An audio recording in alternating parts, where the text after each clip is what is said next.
आज का हमारा टॉपिक है vertical motion of two bodies attach to a string. इस इस टॉपिक में बेसिकली हम देखेंगे कि ये हमारे पास बेसिकली दो मैसेज M1 और M2, इनको हमने नेम कर दिया। ये दोनों एक स्ट्रिंग से अटैच हैं, ऑपोजिट स्ट्रिंग के एंड से दो मैसेज अटैच हैं। ये स्ट्रिंग एक फ्रिक्शनलेस पुली के ऊपर से होके जा रही है, यानी इस पुली में जो फ्रिक्शन है वो ज़ीरो है। इसमें हम फ्रिक्शन ज़ीरो इसलिए लेते हैं ताकि इसके फार्मूले में हमें डेरिवेशन में आसानी हो। फ्रिक्शन हमें चाहिए नहीं होती इसके फार्मूले में। बेसिकली ये मशीन, ये जो सेटअप है, ये अपरेटस इस्तेमाल क्यों होता है, इसे एटवुड मशीन कहते हैं। एटवुड मशीन, तो ये जो एटवुड मशीन है ये ग्रेविटी फाइंड करने के लिए इस्तेमाल होता है। अभी हम इसके फार्मूले की डेरिवेशन में देखेंगे तो हमें टेंशन भी पता चलेगी और ग्रेविटी भी पता चलेगी कि किस तरह ग्रेविटी में मिलती है। बहुत सारे प्लैनेट्स, दूसरे प्लैनेट्स पे जहाँ पे हमें ग्रेविटी जिनकी नहीं पता होती, वहाँ पे ये ग्रेविटी फाइंड करने के लिए इस्तेमाल होता है। अब हम इसके फार्मूले की डेरिवेशन की तरफ चलते हैं। अब अगर हम देखें तो पहले हम मैस M1 को कंसिडर करते हैं। ये M1 हमने ये सपोज किया हुआ है कि M1 जो मैस है, जो मैस M1 है वो ग्रेटर है मैस M2 से। इस केस में अगर हम M1 की बात करें तो M1 नीचे की तरफ मूव करेगा विद सम एक्सेलरेशन। यानी अगर ये नीचे की तरफ मूव करेगा तो यहाँ पे ऑब्वियसली सम ग्रेविटी होगी जो हमें नहीं पता, हमने इसलिए उसको जी एक वेरिएबल से डोनेट कर दिया जी। तो इस बॉडी का जो टोटल वेट होगा वो M1G के इक्वल होगा, जो कि नीचे मूव करेगी। सिमिलरली इसमें एक टेंशन भी होगी, क्योंकि स्ट्रिंग हमारे पास एक ही स्ट्रिंग है तो स्ट्रिंग में थ्रू आउट जो टेंशन होगी वो सेम रहेगी। ठीक है, तो इसमें हमारे पास जो वेट है वो जो नीचे की तरफ एक्ट करेगा प्लस टेंशन। अब अगर हम इसमें नेट फोर्स देखें, हमें पता है न्यूटन के थर्ड लॉ के मुताबिक हर बॉडी में एक रिएक्शन भी प्रोड्यूस हो रहा था। इसी तरह अगर ये वेट नीचे की तरफ एक्ट कर रहा है तो ऊपर टेंशन होगी। तो अगर हम इसमें नेट फोर्स फाइंड करना चाहें, यानी कि net force of M1 will be, अब नेट फोर्स इसकी क्या होगी, एक फोर्स जो कि वेट है माइनस टेंशन। अब इसमें हम वेट M1G माइनस टेंशन करेंगे। वो इसलिए क्योंकि नेट फोर्स यहाँ पे जो वेट M1G, हमने शुरू में कहा था कि बॉडी का जो मास M1 है वो ग्रेटर होगा, तो इसलिए बॉडी नीचे की तरफ मूव करेगी। जब बॉडी नीचे की तरफ मूव करेगी इसका मतलब उसका जो वेट है वो उसकी टेंशन से ज़्यादा है, इसलिए हम हमेशा बिगर वैल्यू में से स्मॉलर वैल्यू माइनस करते हैं। ये हमारे पास M1G माइनस टी आ गया। अब हमारे पास एक न्यूटन के सेकंड लॉ के मुताबिक F is equal to M A, जो कि नेट फोर्स को रिप्रेजेंट करता है F। सिमिलरली हमारे पास ये भी नेट फोर्स थी सारी, तो हम इस तो एम ए को इसके इक्वल लिख सकते हैं, M1G minus T equal to M A।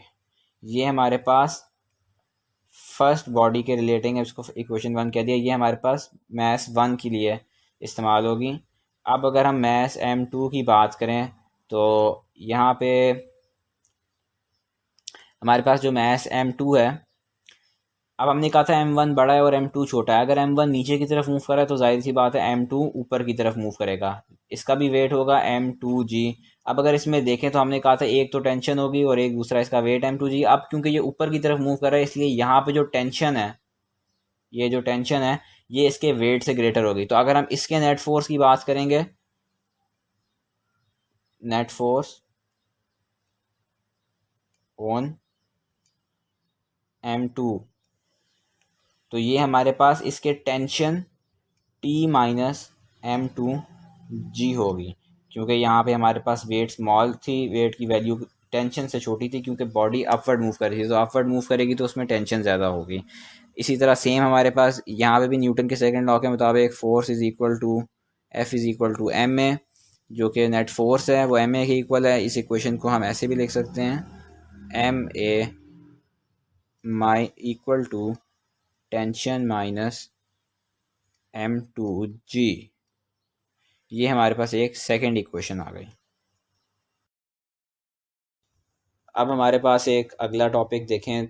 अब हमारे पास अब हमने ये दो इक्वेशंस आई हैं हमारे पास, एक इक्वेशन 1 ये और एक इक्वेशन 2। अब अगर हम इन दोनों इक्वेशंस को ऐड कर दें, एडिंग बोथ इक्वेशंस, यानी इक्वेशन 1 में इक्वेशन 2 ऐड करनी है। इसकी जो T माइनस M2G है वो सीधा इसमें डायरेक्ट ऐड करेंगे, यानी हमारे पास एक M1G माइनस टी, इसको हम ऐड करेंगे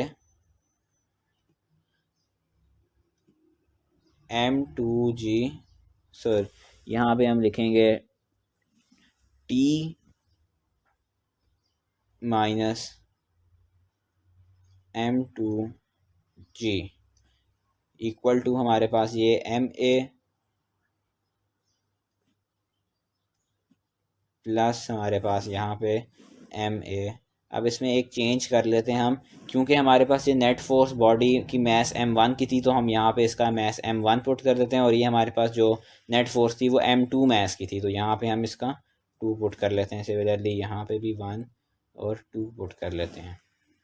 अब अगर हम इसमें से देखें तो इसको तो हम ब्रैकेट को एज इट इज़ खोल लेते हैं, m1g minus T tension plus tension, ये प्लस के प्लस साइन चेंज नहीं होते प्लस से, तो हम इसको एज इट इज़ लिख देंगे, इक्वल टू हमारे पास आ जाएगा। अब इस पूरे में से एक्सेलरेशन कॉमन है, एक्सेलरेशन कॉमन, m1 अंदर आ जाएगा प्लस m2 कॉमन रह जाएगा। इसमें से हमारे पास एक टेंशन पॉजिटिव की, एक टेंशन हमारे पास नेगेटिव की आ गई, तो ये कैंसिल हो गई आपस में। अब हम आगे चलते हैं, यहाँ पे हमारे पास रह गया m1g minus m2g equal to हमारे पास एक्सेलरेशन कॉमन था m1 plus m2 as it is, m2 यहाँ पे जो ये पूरी टर्म मल्टीप्लाई हो रही थी एक्सेलरेशन के साथ, इधर आके ये डिवाइड हो जाएगी, तो ये हमारे पास बन जाएगा m1 प्लस m2, ये इक्वल आ जाएगा हमारे पास एक्सेलरेशन के। तो ये हमने एक्सेलरेशन फाइंड कर ली उस बॉडी की। सिमिलरली अगर हमने इसकी ग्रेविटी फाइंड करनी है, जिस तरह के मैंने आपको शुरू में बताया था कि ये जो बेसिक इसका फंक्शन है वो ग्रेविटी फाइंड करने का है, तो ये ग्रेविटी जो है हम इसको यहाँ पे दोबारा लिख लेते हैं।